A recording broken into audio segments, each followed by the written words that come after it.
Well, the term nerd is actually used a lot of different ways. People, to me, nerd's just a way of saying like people who like games, people who like fantasy, sci-fi, just being imaginative and creative. That's what it means to me. There's the people who are really good in school. There's the people who obsess about a certain thing, like sports or about video games or about comic books or anything. There's so many different types of nerds in the world, and so many people are sort of under that definition now, or at least they see themselves as under that definition.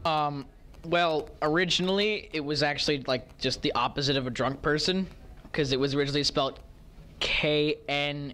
It was the opposite. It was just drunk backwards, so it was the exact opposite of someone like that. So like clean and not, and like, I don't know, a good person and stuff. I mean, I guess now it's more like just someone who plays a lot of video games and doesn't talk to people a lot. It means friends. It means family, my place in life, because it defines somebody out of the norm, trying to find something else out of what's put in front of their face, a fandom, something that makes them happy. It's a place where people sort of discuss all these really sort of nerdy kind of, you know, fandom-ish kind of things. We play video games. It sounded like a really fun time, and I'd meet people who kind of had the same opinions that I did, and were interested in the same things. My brother was the one who originally started it up, Alex. He started up with Mr. Edwards and a couple of his other friends, and once he left BCI, he wanted me to continue going for him. That's one of the main reasons, but also because I'm surrounded by friends there, and we get to sit there and play video games and do all the stuff we enjoy to do that nobody else would do with us. It's like antisocial but social at the same time. Like you'd think it wouldn't work, but it does extremely well. I joined mostly because it seemed like a good idea, and it seemed like a really cool place. Just being in a room with a bunch of other people where you can talk about what you want to talk about like things that you know about, things that you like, your interests. It's sort of a place where you can be yourself, I guess. You won't have to worry about people not knowing what you're talking about, or just people not really caring. AV Club was an idea that I sort of had in my mind, but I probably wouldn't have started it when it happened. But I think we had about 5 or 6 students who came to me one day, who I taught before, a couple of them in the past, and we sort of had conversations about nerdy topics, and they asked about the possibility of having sort of a club where we could talk about that. And that was about 4 years ago now.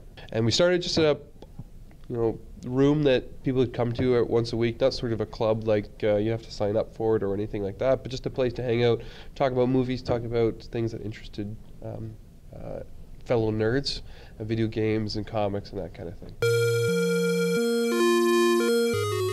We realized that December 21st, 2012, which was the Mayan apocalypse, was the Christmas assembly that year, the last day of school. So I talked to AV Club. We were going to make a 10-minute video about the Mayan apocalypse and it hitting BCI, so it'd be this sort of like sci-fi disaster kind of film. The movie was called Apocalypse Not Quite Yet, and it was about an apocalypse that was unleashed from a Mayan curse laid on the school 100 years ago. Yeah, because it was when it was founded. 100 years ago. It's like a Mayan kid was bullied, so they put a curse on the school. Sealed inside of this cube, and then 100 years later, the geocaching club found it. All the teachers got turned into robots and was killing everyone, and we had to like stop them. Everyone except for the AV club died, because everybody outside was like banging on the door, and they're all dying out there. We're sitting there playing Smash Bros. If you don't get it, then you've got it. So we started working on that. Then the strike, the work to rule happened, the sort of political thing with the teachers and the government, and so extracurriculars were canceled, and I figured that was the end of the video. They started up again in February, so we missed the Christmas assembly that year, and the kids were still like, well, they wanted to make the video, and December 21st had passed, and then the world had not ended, and so we thought we'd have to work that into the plot line. So we worked on it for the rest of that year and filmed it over the Christmas or the summer break. And finally, a year after it was supposed to premiere, it was the last AV Club. It developed into a 40-minute epic, and it was shown at the last AV Club meeting of that calendar year, so the Wednesday, the last Wednesday of the school year. And turned out really awesome. It was a lot of fun. It was fun. It was definitely it was fun. but unproductive. Like, it took an immense amount of time for us to do anything. Like, everybody would show up to the first few ones, and we'd do nothing because there's only a few people in those first scenes. Then people were like, oh, so if we're not going to be in the scenes, let's just leave. And so we kind of like ran out of people near the end. But just filming the movie, doing the script, just showing and going into character with all the different parts of it, it was just great to do. I was the only grade 9 about halfway through. Yeah. And then because everyone else just It was just you and John and, forgot. and Zach. It was mostly just whenever we could actually get time, with enough people in, we'd do it. Student films usually suck. So having a 40-minute one that I can watch and love, I'm quite proud of their accomplishment. I think my favorite would have to be the fight with Mr. Wheel. Simply because watching him go from place to place, just running all over the stage, and then singing Mr. Roboto was just, it was amazing because it was, we had to really crunch down time, so it was just him running from point A to point B and then singing. It was a beautiful scene when finally put together. Oh yeah. Just him appearing and disappearing, that was glorious. A couple parts. Brandon running in like Leroy Jenkins is one of my favorites. Your death scene. Yeah. That was the favorite. That was pretty good because, despite what everybody else says, I don't think that's how I'm going to go down in the zombie apocalypse. One of the main scenes that all of us were in were the scene where everybody dies and we go outside and everybody's like splattered on the walls, like really cornily with jam. Where Udding walks in? There was jam on the walls. I remember the jam because we couldn't get it off the walls afterwards. And we had to like scrub it. Mr. O'Connor, this was his second last thing he ever did as an employee of the Grand Erie District School Board. He did the graduation in November, and he came in on like August 19th, I think, of that summer, and filmed all these. He gave us about 3 or 4 hours where he was dressed as a robot and held upside down and all these crazy things. So that was one of my favorite parts. Miss Taylor getting smacked in the face by a shovel fulfilled a lot of my fantasies. Definitely the old-timey scene that I was in, because that was the only scene I was the only scene you were in. But it was, and I was also involved with the planning. So Yeah, that was the best part of what I was involved in, because we got to put on all the clothes used for like the Remembrance Day that was in the back of the thing, and we made a really, really cheesy backdrop. And then greasy bacon. Yes, Greasy bacon he was happened. well, Our Mayan. Yeah, our Mayan curse was greasy bacon chanted over and over and over. Miss Behoon was a killer robot. She was.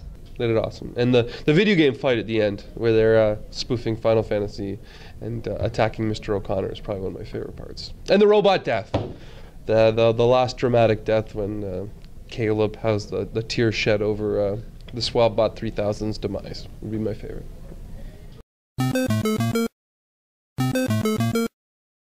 Well, tomorrow we are having our a trivia competition to find out who the biggest nerd is. So we are holding our Nerdament of Champions with questions from categories on very nerdy things, like video games and nerdy movies and miscellaneous nerd facts and trivia and stuff like that. So we need to find out who the biggest nerd in the school is, and we're going to find it out this week.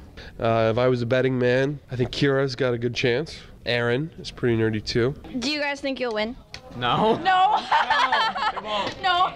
We're bad at trivia. Who do you think will win? Carter. Carter. Yeah, maybe. Sure, Carter. Carter, you're gonna win. Now you have to answer the questions. So, do you think you'll win? Maybe. Possibly. Good answer. No. Shut up, Brandon. Okay, so who do you think will win? Pretty even field. There's lots of huge nerds in this school, and only one can take home the crown. There will be no crown.